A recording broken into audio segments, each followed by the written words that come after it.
علامات قیامت میں سب سے پہلی علامت جس کو ہم قرار دے سکتے ہیں ابتدائی علامات میں، وہ حضور صلی اللہ علیہ وسلم کی بعثت ہے، کیونکہ قیامت سے پہلے ایک آخری نبی نے آنا تھا، تو وہ نشانی سب سے پہلے پوری ہو گئی۔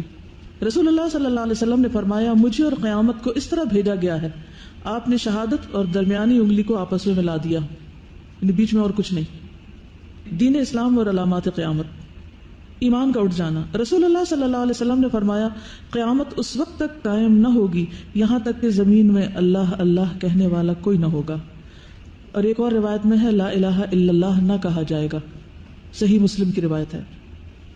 اسلام اور قرآن کا مٹ جانا۔ رسول اللہ صلی اللہ علیہ وسلم نے فرمایا، کپڑے کے بیل بوٹوں کی طرح اسلام مٹتا جائے گا۔ پہلے وہ دھاگے سے کڑھائی کرتے تھے نا کپڑوں کے اوپر، تو پھر وہ دھو دھو کے تو کچھ اس کے جو دھاگے تھے وہ اکھڑ جاتے تھے اور وہ پھول چھوٹے ہوتے جاتے، تو اس کی مثال دی گئی۔ حتیٰ کہ یہ بھی معلوم نہ ہوگا کہ نماز، روزہ، قربانی اور صدقہ کسے کہتے ہیں۔ اس میں سے کچھ باتیں تو اب بھی کچھ لوگوں کو نہیں پتا کہ یہ کیا چیزیں ہیں۔ ایک رات میں اللہ کی کتاب کو مٹا دیا جائے گا، حرف اٹھ جائیں گے، اور زمین میں ایک آیت بھی باقی نہ رہے گی۔ لوگوں میں سے جو بوڑھے مرد اور بوڑھی عورتیں، خواتین بچیں گی، وہ کہیں گے کہ ہم نے اپنے آباء و اجداد کو یہ کلمہ لا الہ الا اللہ کہتے سنا، اب ہم بھی کہہ رہے ہیں۔ یہ ابن ماجہ کی روایت ہے۔ پھر یہ کہ نام کے مسلمان رہ جائیں گے۔ رسول اللہ صلی اللہ علیہ وسلم نے فرمایا، ایک قوم ایسی آئے گی جو اسلام سے ایسے نکل جائے گی جیسے تیر شکار سے نکل جاتا ہے۔ یہ لوگ قرآن تو پڑھتے ہوں گے لیکن وہ ان کے حلق کے نیچے نہ اترے گا، یعنی کوئی اثر نہیں لیں گے۔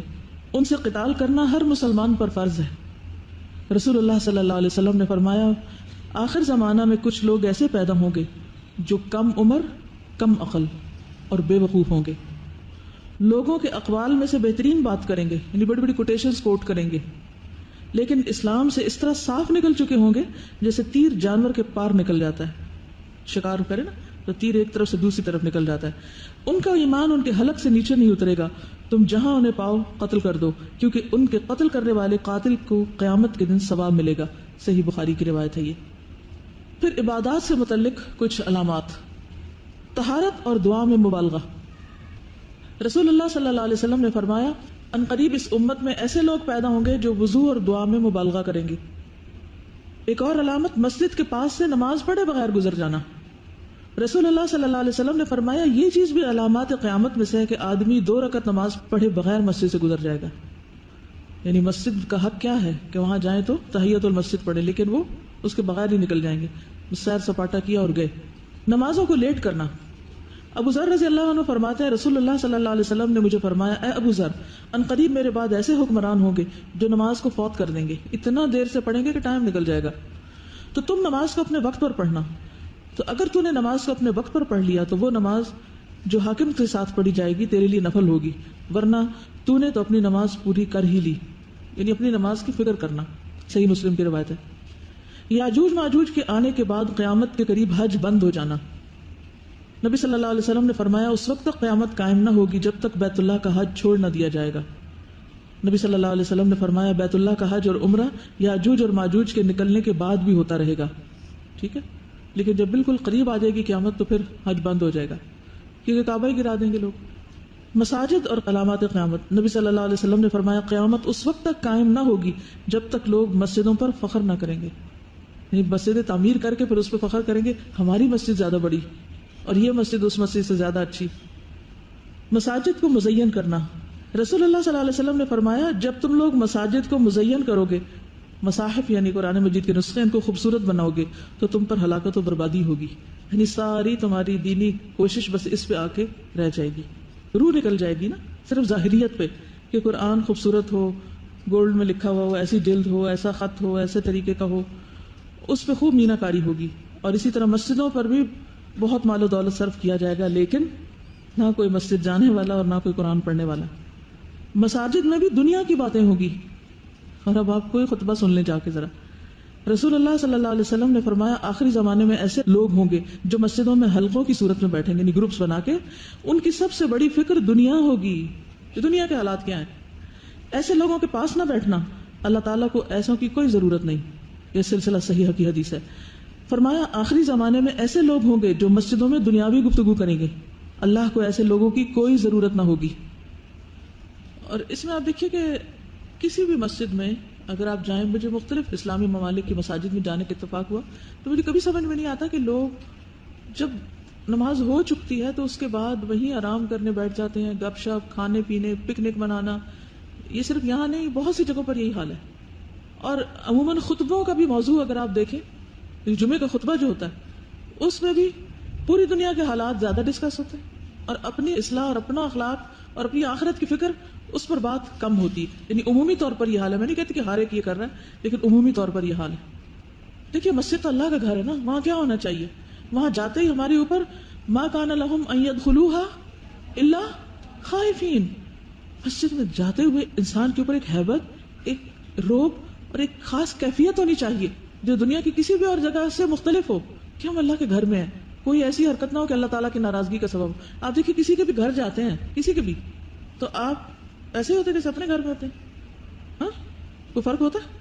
اچھا جو بہت قریبی رشتے دار ہوتے ہیں ان کا تو پھر اور ہوتا ہے، لیکن جو ذرا جن کے ساتھ کوئی فارمیلٹی ہوتی ہے یا دور کے جاننے والے ہوتے ہیں ان کے ساتھ کیا کرتے؟ تو اللہ کا گھر کس لیے بنایا گیا؟ مقصد کیا ہے مسجد بنانے کا؟ اور اگر اس میں علم کے حلقے ہوں ٹھیک ہے، اگر اس میں کوئی فیصلے ہوں ٹھیک ہے. نبی صلی اللہ علیہ وسلم نے کئی کام کیے ہیں، لیکن وہاں بیٹھ کے کاروبار نہ خود کیا اور نہ لوگوں کو اس کا کوئی سبق دیا. طہارت اور دعا میں مبالغہ ہے. آپ دیکھیے کہ نبی صلی اللہ علیہ وسلم کی جو دعائیں تھیں وہ زیادہ سے زیادہ پہ کتنی لمبی ہوتی تھی، جو اجتماعی دعائیں. اور اب آپ دیکھیے کہ اب یہ رواج پیدا ہو گیا ہے کہ لوگ سارا مہینہ تراویح نہیں پڑھنے جاتے، لیکن جس دن دعا ہوتی ہے اس دن بہت لوگ ہوتے ہیں. چلو اچھی بات ہے ابھی دعا میں شامل ہو رہے ہیں، لیکن دعا بھی پھر اس دن بعض اوقات حد سے ہی زیادہ لمبی ہوتی ہے. بعض اوقات 40 منٹس کی دعائیں لمبی ہو رہی ہوتی ہیں. تو یہ مبالغہ ہے نا. نبی صلی اللہ علیہ وسلم سے اتنی طویل دعائیں تو نہیں نا منقول. کسی ایک موقع پر آپ نے اتنی زیادہ لمبی دعائیں کی ہیں. پھر اسی طرح طہارت میں بھی آپ صلی اللہ علیہ وسلم کتنے پانی سے وضو کر لیتے تھے، اور ہم سب اپنا آپ دیکھیں. وہ کہنے کہ بعض مساجد ایسی کہ خطبہ بہت چھوٹا اور دعا بہت لمبی ہوتی. نبی صلی اللہ علیہ وسلم نے فرمایا کعبہ کو حبشہ کا چھوٹی چھوٹی پنڈلیوں والا شخص گرا دے گا. نبی صلی اللہ علیہ وسلم نے فرمایا گویا میری نظروں کے سامنے وہ پتلی ٹانگوں والا سیاہ آدمی ہے جو کعبہ کے ایک ایک پتھر کو اکھاڑ پھینکے گا. نبی صلی اللہ علیہ وسلم نے فرمایا بیت اللہ سے فائدہ حاصل کر لو، اس کو 2 مرتبہ گرا دیا جائے گا اور تیسری بار اٹھا لیا جائے گا. علم کا اٹھ جانا قیامت اس وقت تک نہ آئے گی جب تک علم دین نہ اٹھ جائے گا. بخاری کی روایت ہے. یہ زیاد بن لبید کہتے ہیں ایک مرتبہ نبی صلی اللہ علیہ وسلم نے کسی چیز کا تذکرہ کیا اور فرمایا کہ یہ علم ضائع ہونے کے وقت ہوگا. ہم نے عرض کیا یا رسول اللہ صلی اللہ علیہ وسلم ہم خود قرآن پڑھتے ہیں، اپنے بچوں کو پڑھاتے ہیں، پھر وہ اپنے بچوں کو پڑھاتے ہیں، یہ سلسلہ قیامت تک یوں ہی چلتا رہے گا، تو علم کیسے ضائع ہو جائے گا؟ فرمایا ابن ام لبید تمہاری ماں تجھے گم کرے، میں تو سمجھتا تھا کہ تم مدینہ کے بہت سمجھدار آدمی ہو. کیا یہ یہود و نصارہ تورات اور انجیل نہیں پڑھتے؟ دراصل یہ لوگ اس میں موجود تعلیمات سے معمولی سا بھی فائدہ نہیں اٹھاتے. بڑے بڑے عالم ہیں لیکن عمل کچھ بھی نہیں. قیامت کے قریب خطباء زیادہ اور علماء کم ہو جائیں گے، اسپیکر زیادہ ہو جائیں گے اور عالم اسکالرز کم ہو جائیں گے. رسول اللہ صلی اللہ علیہ وسلم نے فرمایا آج تمہارے زمانے میں علماء زیادہ ہیں اور خطباء کم. اگر کسی نے اپنے علم کے 10ویں حصے پر بھی عمل نہ کیا تو وہ گمراہ ہو جائے گا، اور بعد میں ایسا زمانہ بھی آئے گا کہ اس میں خطباء زیادہ ہوں گے اور علماء کم. اگر اس زمانے میں کسی نے اپنے علم کے 10ویں حصے پر بھی عمل کر لیا تو وہ نجات پا جائے گا. یعنی اتنی قلت ہو جائے گی عمل کی کہ اگر 10ویں حصے پر بھی عمل کر لیا تو اس سے بھی کچھ خیر و بھلائی نکل آئے گی. پھر جھوٹی حدیثوں کی اشاعت ہوگی. رسول اللہ صلی اللہ علیہ وسلم نے فرمایا آخر زمانے میں جھوٹے دجال لوگ ہوں گے، تمہارے پاس ایسی حدیثیں لائیں گے جن کو نہ تم نے نہ تمہارے آباء و اجداد نے، پہلے لوگوں نے بھی، صحابہ وغیرہ سے اس کا کوئی تعلق نہیں ہوگا. تم ایسے لوگوں سے بچ کر رہنا کہیں وہ تمہیں گمراہ اور فتنے میں مبتلا نہ کر دے. پھر قرآن کو گا گا کے پڑھنا. رسول اللہ صلی اللہ علیہ وسلم نے فرمایا 6 چیزوں سے پہلے عمل کر لو: بے وقوفوں کی حکومت، پولیس والوں کی کثرت، قطع رحمی، فیصلوں کی خرید و فروخت، یعنی ججز کو رشوت دے کے جو مرضی فیصلہ کرا لو، قتل کو معمولی سمجھنا، اور نوجوان لڑکے آئیں گے جو قرآن کو گا گا کے پڑھیں گے. وہ ایسے آدمی کو امام بنائیں گے جو نہ فقیہ ہوگا نہ عالم. وجہ صرف یہ ہوگی کہ وہ انہیں گا گا کر قرآن سنائے گا، یعنی راگ لگائیں گے قرآن پڑھنے میں. اور پھر لوگ ظاہر ہے کہ گانا پسند کرتے ہیں اور گانا سننا بھی پسند کرتے ہیں، تو اگر دین کے نام پر انہیں کوئی ایسا مل جائے تو وہ اور زیادہ ان کے نفس کو مزہ دے گا. یعنی دین کا جو مزاج ہے یا روح ہے یا ٹرینڈ ہے وہی تبدیل ہو جائے گا. دیکھیے خوشحالانی سے پڑھنا تو اپنی جگہ ہے، لیکن گا کے راگ لگا کے، اب میں نقل نہیں اتار سکتی ورنہ میں آپ کو بتاتی کہ گا کے پڑھنے کا مطلب کیا ہے، میرا دل نہیں مانتا کہ میں نقل اتاروں نا، کیونکہ وہ ایک مرتبہ آپ صلی اللہ علیہ وسلم فرمایا تھا کہ مجھے اگر اتنا اور اتنا بھی دے دیا جائے تو میں کسی کی نقل نہ اتاروں. جسے راگ نہیں لگاتے، جیسے گانوں کے یا نظموں کے یا نغموں کے، اس طریقے پر جھوم جھوم کے پڑھنا، اور جہاں لمبا نہیں کرنا وہاں لمبا کرنا، اور یعنی کہ اس میں قاعدے قوانین کی کوئی رعایت نہیں ہوتی، اس میں صرف گائکی کے اوپر نظر ہوتی ہے. ٹھیک. اور پھر جب وہ اردو پڑھتے ہیں تو اس کو بھی گا کے پڑھتے ہیں، یعنی صرف قرآن نہیں، اس کا ترجمہ بھی گا کے پڑھا جاتا ہے. ایسے انسٹیٹیوٹ ابھی بھی ہیں جہاں پہ جیسے موسیقی سکھائی جاتی ہے تو اس سے پہلے وہ جو بولتے ہیں، جو چیزیں بولتے ہیں، الفاظ کو اٹھانے کے لیے راگ بولتے ہیں، تو قرآن پاک کے لیے بھی پہلے ٹیون بنائی جاتی ہے باقاعدہ، صرف گنگنا کے، پھر جب وہ ٹیون ہو جاتی ہے اس کے بعد پھر اس کو سناتے ہیں. تو ہم نے قاری صاحب لگائے تھے پڑھنے کے لیے، تو انہوں نے ہمیں وہ سنوائی تھیں چیزیں کچھ اس میں کیسٹس میں نا، مصر سے وہ زیادہ تر چیزیں آئی ہوئی تھیں اور اس طرح کے ممالک سے، تو وہ زیادہ آواز پہ، ٹیون پہ، اور باقاعدہ وہ کہتے ہیں کہ وہ جو سکھاتے ہیں وہ ایک رات پہلے اس ٹیون کو بناتے ہیں، جب ٹیون امپرووڈ ہو جاتی ہے پھر بعد میں اس کو تلاوت کو اس میں ڈھالتے ہیں. تو اب آپ دیکھیں نا کہ ٹیون بنا کے اس پر قرآن کو فٹ کرنا، تو یہ پھر گانا ہی ہو گیا نا. چلیے آگے چلتے ہیں. رسول اللہ صلی اللہ علیہ وسلم نے فرمایا ایسے لوگ بھی پیدا ہوں گے جو قرآن تو پڑھیں گے لیکن وہ ان کی ہنسلی کی ہڈی یعنی حلق سے نیچے نہ اترے گا، یعنی اس سے متاثر نہیں ہوں گے. جب ان کی ایک لہر اٹھے گی، یعنی ایسے لوگوں کا ایک گروپ اٹھے گا، نمودار ہوگا، تو اسے روک دیا جائے گا. یہ سلسلہ جاری رہے گا حتیٰ کہ ان لوگوں کے بڑے لشکروں میں دجال ظاہر ہوگا. پھر فرمایا ایک اور حدیث ہے، عنقریب ایسے لوگ آئیں گے کہ وہ قرآن مجید کی خوش اسلوبی سے ادائیگی کو اتنی اہمیت دیں گے جتنی کہ تیر کے سیدھا کرنے کو دی جاتی ہے، لیکن اس کا بدلہ دنیا میں وصول کریں گے اور اس کے اجر و ثواب کو آخرت تک مؤخر نہیں کریں گے. قرآن پڑھا کر اپنی پیروی چاہنا، یعنی قرآن پڑھانے والا کیا چاہے گا کہ لوگ اس کو فالو کریں. معاذ بن جبل رضی اللہ عنہ نے ایک دن فرمایا تمہارے بعد بڑے فتنے ہوں گے، مال بہت بڑھ جائے گا، قرآن کھول دیا جائے گا، حتیٰ کہ مومن، منافق، مرد، عورتیں، چھوٹا بڑا، غلام، آزاد، سب اسے حاصل کریں گے. اور ایسا ہوگا کہ کہنے والا کہے گا لوگوں کو کیا ہوا کہ میری پیروی نہیں کرتے حالانکہ میں نے قرآن پڑھا ہے. وہ کہے گا یہ لوگ اس وقت تک میری پیروی نہیں کریں گے حتیٰ کہ میں ان کے لیے اس کے علاوہ کوئی نئی اختراع کروں. چنانچہ تم اپنے آپ کو اس کی بدعت سے بچائے رکھنا، اس کی بدعت دلالت اور گمراہی ہوگی. ایک اور حدیث میں آتا ہے رسول اللہ صلی اللہ علیہ وسلم نے فرمایا قیامت کے قریب ہونے کی علامت یہ ہے کہ برے لوگوں کو مرتبوں میں بلند کر دیا جائے گا اور نیک لوگوں کو گرا دیا جائے گا. باتیں زیادہ ہوں گی، عمل محدود ہو جائے گا، اور لوگوں کو مثنات قرآن پڑھائے گا اور ان میں سے کوئی ایسا نہیں ہوگا جو اس کا رد کرے. کہا گیا کہ مثنات سے کیا مراد ہے؟ فرمایا جس میں اللہ کی کتاب کے علاوہ سب کچھ لکھا پڑا ہوگا. یعنی ایسے لوگ قرآن پڑھانے لگیں گے کہ جن کا فیلڈ سبجیکٹ کچھ اور ہوگا، ایکسپرٹیز اور مہارت کسی اور چیز میں ہوگی، اور وہ قرآن پڑھانا شروع کر دیں گے. دیکھیے وہ تو حدیث ہے کہ اگر ایک آیت پتہ چلے تو اس کو آگے بتاؤ، اس میں تو کوئی حرج نہیں ہے. لیکن یہاں جو اس سے مفہوم مراد دیا جا رہا ہے، اب آپ دیکھیے آپ میں سے جن لوگوں نے بخاری پڑھی ہے، زمام بن ثعلبہ کے بارے میں پتہ ہے کسی کو؟ کہاں کے تھے؟ کس قبیلے کے تھے؟ کہاں سے آئے تھے؟ 2 چوٹی ذوالقعیستین، موجودہ طائف کا علاقہ معلوم ہے آپ کو؟ طائف اور ہدا جس کو کہتے ہیں آج کل، اس جگہ سے تھے، مدینہ سے کئی 100 کلومیٹر دور. ہوا یہ کہ وہاں پر کسی نے نبی صلی اللہ علیہ وسلم کے بارے میں تبلیغ کی اور سب نے انکار کر دیا، کوئی نہ مانا. تو ان میں سے ایک یہ جو تھے، انہوں نے ایک اونٹ لیا اور سیدھے گئے مدینہ، اور یہ بدو تھے، یعنی کہ باہر کے علاقے، شہر کے رہنے والے نہیں تھے. تو وہاں جا کر لوگوں سے پوچھتے ہیں کہ یہاں کسی نے دعویٰ کیا ہے کہ وہ رسول ہے، وہ کدھر ہے؟ اپنی انداز میں خیر پوچھتے پوچھاتے مسجد نبی تک جاتے ہیں. پھر جب جاتے ہیں تو پھر وہ پوچھتے ہیں، پھر نبی صلی اللہ علیہ وسلم کو جو پتہ چلتا ہے تو پہلے ہی کہتے ہیں کہ میں آپ سے کچھ سوال کروں گا اور میں اس میں شدت برتوں گا، یعنی کہ میں لو سمحتا اور لطفاً اور اس طرح کے الفاظ نہیں جیسے عام طور پہ مینرز ہوتے ہیں شہر والوں کے، میں سختی سے بات کروں گا، پہلے بتا رہی. پھر انہوں نے کہا کہ کیا آپ کہتے ہیں کہ میں اللہ کا نبی ہوں؟ تو آپ نے فرمایا ہاں. تو انہوں نے کہا کہ اللہ ہمارا کبھی حاصا. پھر 2-3 اور چیزیں پوچھی تو آپ نے فرمایا، تو انہوں نے کہا کہ میں نہ اس سے زیادہ کروں گا نہ کم کروں گا، اور میں جا کر اپنی قوم کو بتاؤں گا. وہ واپس آئے اور اس کے بعد وہاں ٹھہرے ہی نہیں. ذرا دیکھیے، اندازہ کیجیے کہ وہ کتنے سیدھے لوگ تھے نا.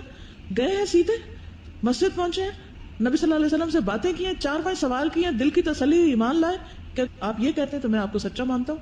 واپس جاتے ہیں کئی 100 کلومیٹر دور، اونٹ پر بیٹھ کے پہنچتے ہیں اور اپنی قوم کو جا کے سمجھاتے ہیں، اور شام سے پہلے پوری قوم مسلمان ہو جاتی.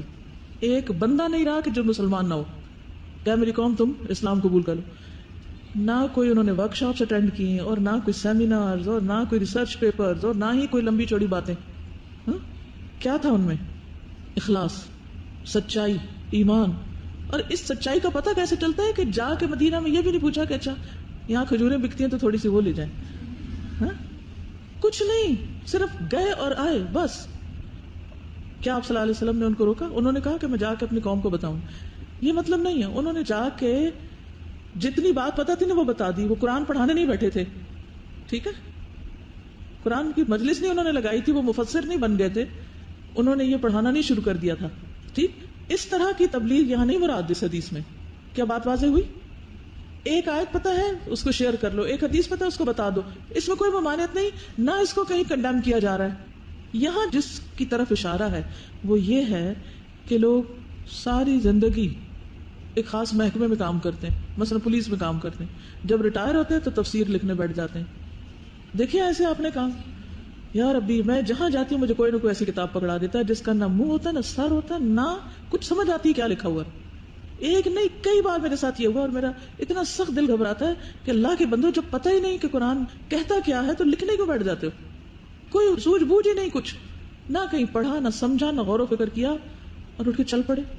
اسی طرح یہاں پر آپ دیکھیں کہ جس نے اللہ کی کتاب کے علاوہ سب کچھ لکھا پڑا ہوگا، ساری زندگی پڑھتا کچھ اور رہا اور بیٹھ جائے گا قرآن کی انٹرپریٹیشن کرنے. مطلب یہ ہے کہ قرآن پڑھانے کے بھی کچھ آداب ہیں، اس کے بھی کچھ طریقے ہیں. یعنی کہ اگر آپ نے واقعی اس کو پراپر طریقے سے پڑھانا ہے تو اس کے لیے پھر کچھ محنت کرنی پڑے گی، اس میں کچھ سال لگانے پڑیں گے. لیکن اب دیکھیے کہ بہت سے دینی اداروں میں بھی یہی ہوتا ہے، پورا قرآن نہیں پڑھایا جاتا اور ان کو عالم کا سرٹیفکیٹ دیتے ہیں. مجھے اتنی حیرت ہوتی ہے. اور بعض یونیورسٹیوں میں اسلامک اسٹڈیز میں ماسٹرز کی ڈگری دیتے ہیں اور قرآن پورا نہیں پڑھا ہوتا. ایک بیسک بک کی نہیں پڑھی آپ نے، ماسٹر کہاں سے بن گئے آپ؟ حتیٰ کہ پی ایچ ڈی لوگ کر لیتے ہیں اور انہوں نے پڑھا نہیں ہوتا اس کو. تو یہ کیا ہے؟ اور روب جماعت نے 8 سال کا کورس کیا اور پورے قرآن کا ترجمہ تفسیر نہیں پڑھی. اور پھر جنہوں نے یہ سب کچھ کیا تو ان کو تو عالم نہیں مانا جاتا اور طرح طرح کی بحث مباحثے کرنے والے علماء قرار پاتے ہیں. تو مشکل یہ ہے کہ ہمیں بات کی روح کو سمجھنا ہے کہ نبی صلی اللہ علیہ وسلم نے کس چیز کی طرف اشارہ کیا ہے. اور اگر ہم واقعی سنجیدگی سے چاہتے ہیں کہ قرآن کی خدمت کریں تو پھر اس کے لیے جان مارنی پڑے گی، خون جلانا پڑے گا اور اس میں گہرائی میں جانا پڑے گا. اچھا، علامہ البانی نے اس بارے میں کیا کہا ہے؟ کہتے ہیں یہ حدیث نبی صلی اللہ علیہ وسلم کی نبوت کی علامتوں میں سے ہے اور صداقت کی نشانیوں میں سے بھی ہے، اور اس میں مذکورہ تمام امور وقوع پذیر ہو چکے ہیں، بالخصوص مثنات والا معاملہ. اور یہ وہ لوگ ہیں جنہوں نے اللہ کی کتاب کے علاوہ سب کچھ پڑھا ہوگا. کیا کہا جا رہا ہے؟ اللہ کی کتاب کے علاوہ. اور احادیث نبویہ اور آثار سے بھی یہ ثابت ہے.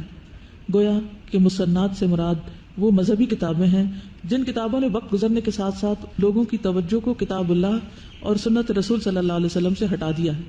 جیسا کہ بڑے افسوس کے ساتھ آج کل دکھا جا رہا ہے، وہ تمام لوگ جو کسی خاص مذہب کو اختیار کرتے ہیں قرآن سے دور ہوتے جا رہے ہیں، اور ان میں بہت سارے پی ایچ ڈیز بھی ہیں اور بہت سے کالجوں کے فارغ التحصیل ہیں.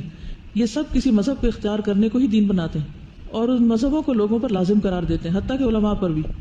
ان میں سے ایک ابو الحسن الکرخی، جس نے وہ مشہور قاعدہ بیان کیا کہ ہر وہ آیت جو ہمارے اصحاب کے مذہب کے خلاف ہو اس کی تعویل کی جائے گی یا اس کو منسوخ قرار دے دیا جائے گا، اور ہر وہ حدیث جو ہمارے مذہب کے مخالف ہوگی اس کی تعویل کی جائے گی یا اس کو منسوخ قرار دے دیا جائے گا. یہ قول ہے اس کا.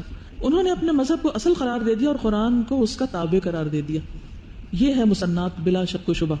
اسی وجہ سے امام احمد اخلاص کے ساتھ کتاب اللہ کی پیروی کرنے پر حریص تھے، لہٰذا وہ ان کتابوں کو ناپسند کرتے جو فروعی مسائل میں رائے پر مشتمل ہوتی، یعنی بہت زیادہ آراء، اوپینین، لوگوں کی باتیں ادھر کی ادھر کی، اور اصل جو مین ٹیکسٹ ہے اس کو جو لوگ ایک طرف رکھ دیتے ہیں. اب آپ دیکھیے کہ دنیا بھر کی کتابیں آپ پڑھ لیں لیکن ایک آیت کو اگر آپ سمپلسٹ وے میں بھی پڑھیں تو آپ کو ایک دم سمجھ آتا ہے کہ اللہ تعالیٰ کیا چاہتے ہیں آپ سے. یعنی ایسا نہیں کہ قرآن کوئی ایک مبہم سی چیز ہے جو لوگوں کی سمجھ میں ہی نہ آئے. اللہ نے اس کو آسان بنایا ہے، لیکن اس میں منمانی تعویلیں وہ لوگ کرتے ہیں جو اپنی خواہشات کے تابع اس کو کرنا چاہتے ہیں. خود قرآن کے تابع نہیں ہونا چاہتا جو، وہی یہ کام کرے گا. یہ بات یاد رہے گی. اس سے مراد کون لوگ ہیں؟ جو خود قرآن کے تابع نہیں ہونا چاہتے بلکہ اپنے خیالات کے تابع قرآن کو کرنا چاہتے ہیں. تو جو چیز انہیں اپنے مرضی کے مطابق ملتی ہے وہ تو لے لیتے ہیں اور جو نہیں ملتی وہ نہیں لیتے. اسی لیے پھر پورا قرآن بھی نہیں پڑھتے کیونکہ بہت سی چیزیں انہیں کے خلاف حجت بنے گی. ایک اور روایت میں آپ دیکھیے ڈر لگتا ہے. رسول اللہ صلی اللہ علیہ وسلم نے فرمایا ان قریب میری امت میں اختلاف اور گروہ بندی ہوگی. ایک جماعت ہوگی جو گفتگو تو بہت اچھی کرے گی اور اعمال برے کرے گی. وہ قرآن پڑھیں گے اس طرح کہ قرآن ان کی ہنسلی کی ہڈی سے نیچے نہیں اترے گا، یعنی تلاوت کا ان پر کوئی اثر نہیں ہوگا. دین اسلام سے اس طرح نکل جائیں گے جس طرح تیر کمان سے نکل جاتا ہے. وہ ایمان کی طرف نہیں لوٹیں گے یہاں تک کہ تیر واپس اپنی تانت پہ نہ آ جائے. وہ بدترین خلائق ہیں، تمام مخلوقات میں بدترین ہیں. بشارت ہو اس شخص کو جو انہیں قتل کرے یا ان کے ہاتھ سے قتل ہو جائے. وہ اللہ کی کتاب کی طرف لوگوں کو بلائیں گے لیکن قرآن کی کوئی بات ان کے اندر نہیں پائی جائے گی، یعنی ان کا اپنا عمل اس کے خلاف ہوگا. جو ان سے لڑائی کرے گا وہ اللہ تعالیٰ کا زیادہ مقرب ہوگا. صحابہ نے عرض کیا یا رسول اللہ صلی اللہ علیہ وسلم ان کی علامت کیا ہے، یعنی how can we recognise them? فرمایا کہ وہ گنجے ہوں گے، ہمیشہ سر منڈا کے رکھیں گے. اور ایک اور روایت میں ہے ان کی علامت سر منڈانا ہوگی اور بالوں کو اکھیڑنا. اور ایک دوسری روایت میں یعنی جیسے پیچھے آیا تھا نا کہ کم عقل بے وقوف ہوں گے. پھر اخلاقیات اور علامات قیامت. قیامت کے نزدیک اخلاق کس طرح ہو جائے گا لوگوں کا؟ صرف جان پہچان والے کو سلام کرنا. رسول اللہ صلی اللہ علیہ وسلم نے فرمایا قیامت کی علامات میں سے کہ انسان صرف اپنی جان پہچان کے آدمی کو سلام کیا کرے گا، باقی اس کے کچھ نہیں لگتا. چرب زبان لوگوں کا آنا.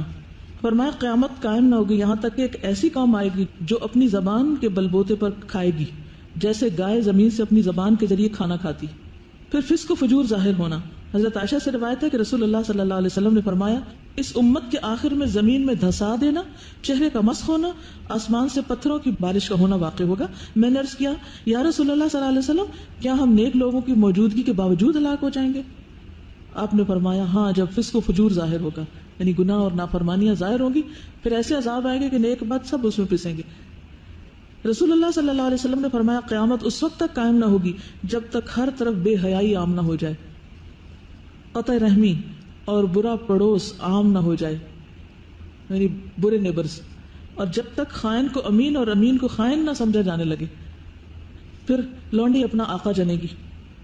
فرمایا جب ننگے پاؤں ننگے جسم والے لوگ لوگوں کے سردار بن جائیں گے تو یہ قیامت کی نشانی ہے. سبحانک اللہم و بحمدک اشہد ان لا الہ الا انت استغفرک و اتوب الیک. السلام علیکم و رحمۃ اللہ وبرکاتہ.